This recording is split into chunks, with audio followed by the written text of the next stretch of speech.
आदित्य। आज बहुत सालों बाद आदित्य अपनी नानी के घर में घूमने के लिए आने वाला था। बस से उसे टिकट नहीं मिली, इसीलिए आज वो पहली बार ट्रेन से सफ़र कर रहा है। वैसे तो वो बचपन में अपनी नानी के घर आया करता था, लेकिन आज वो पहली बार जब वो 15 साल का हो चुका है अपने मम्मी पापा के साथ आने वाला था। पर तभी उसके साथ एक हादसा हो जाता है, वो ट्रेन में गुम हो जाता है। तभी आसपास के लोगों को पता चलता है कि ये बच्चा गुम गया है, तो वो टीसी के पास जाते हैं और उसको उसकी खबर देते हैं। तभी उसके मम्मी पापा वहाँ आते हैं और आदित्य को अपने पास बुला लाते हैं और वो बैठते हैं। तभी वो देखता है कि रास्ते में अब जंगल आने वाला है। वहाँ पे डरावनी आवाज़ें, उससे उसको डर लगने लगता है। पर आदित्य को उससे ये सब अच्छा लगता है, उसको इन सारी चीज़ों में मज़ा आ रहा होता है। वो सफ़र काफ़ी अच्छा था। ऐसे ही पूरी रात बीत गई। अब आदित्य अपनी नानी के घर पहुंचने ही वाला था कि तभी वहां पर देखते हैं कि जितने भी लोग थे वो सभी ट्रेन से उतरने लगे। इससे पहले रामपुर गांव आ जाए, उससे पहले सभी लोग इस ट्रेन से उतर जाना चाहते थे। वो नहीं चाहते थे कि वो रामपुर गांव जाएं, इसीलिए जिसको भी जो भी स्टेशन मिल रहा था या कोई भी जगह मिल रही थी वो वहाँ पर उतर रहे थे। ये देखकर आदित्य और उसके मम्मी पापा सभी हैरान थे। उनको नहीं समझ आ रहा था कि ये सब चल क्या रहा है, ये यहाँ पे ऐसा क्या है जो इतना लोग परेशान हो रहे हैं। इसीलिए वो अपनी सीट पर बैठे ही रहे। पर जितने भी ट्रेन में लोग थे, जितने भी पैसेंजर, वो सभी के सभी वहाँ से उतर गए और देखते ही देखते सारा डब्बा खाली हो चुका था। अब उस डब्बे में आदित्य और उसके मम्मी पापा ही थे। और थोड़ी देर बाद ही रामपुर गांव आ जाता है।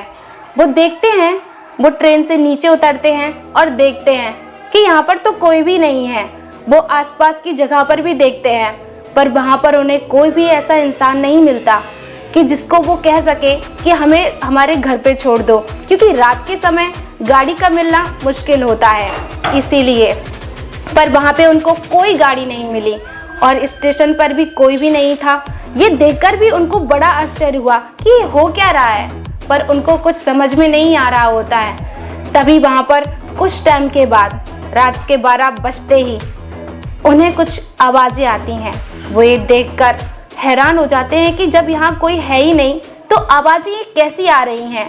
वो इधर उधर ढूंढने लगते हैं। तभी आदित्य अपनी मम्मी से अपना हाथ छुड़ाकर एक जगह बैठ जाता है और उसकी मम्मी पापा भी इधर उधर देख ही रहे होते हैं कि वो देखते हैं कि आदित्य यहाँ से गायब हो गया है। उन्हें नहीं समझ में आ रहा होता कि अब वो क्या करें, क्योंकि यहाँ तो कोई है नहीं और आदित्य भी नहीं मिल रहा है। इसीलिए अब वो देखते हैं और यहाँ वहाँ खोजते हैं। आदित्य की माँ तो रोने लगती है, पर उसे आदित्य नहीं मिल रहा होता है। आदित्य एक औरत का पीछा कर रहा होता है। उसकी छम छम की आवाज़ आदित्य को अपनी तरफ खींच रही होती है। आदित्य देखता है कि ये क्या है, बस उसके पैर ही दिख रहे होते हैं। उसे लगता है कि इनसे शायद हम मदद मांग सकते हैं, पर वो नहीं जानता कि ये मदद नहीं, ये शायद आने वाले खतरे का संकेत है। बेचारा आदित्य, अब उसको ये नहीं पता है कि अब उसके साथ क्या होगा।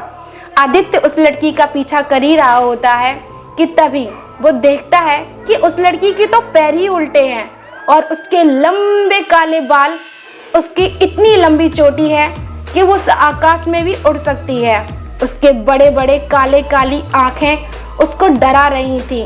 उसके आँखें बहुत ही ज़्यादा भयानक, बहुत ही ज़्यादा नशीली सी थी। पर आदित्य को ये सब समझ में नहीं आ रहा था कि वो औरत ऐसी कैसे दिख सकती है। उसकी माँ ऐसी नहीं है, उसके आसपास के लोग ऐसे नहीं हैं, पर ये औरत ऐसी क्यों है।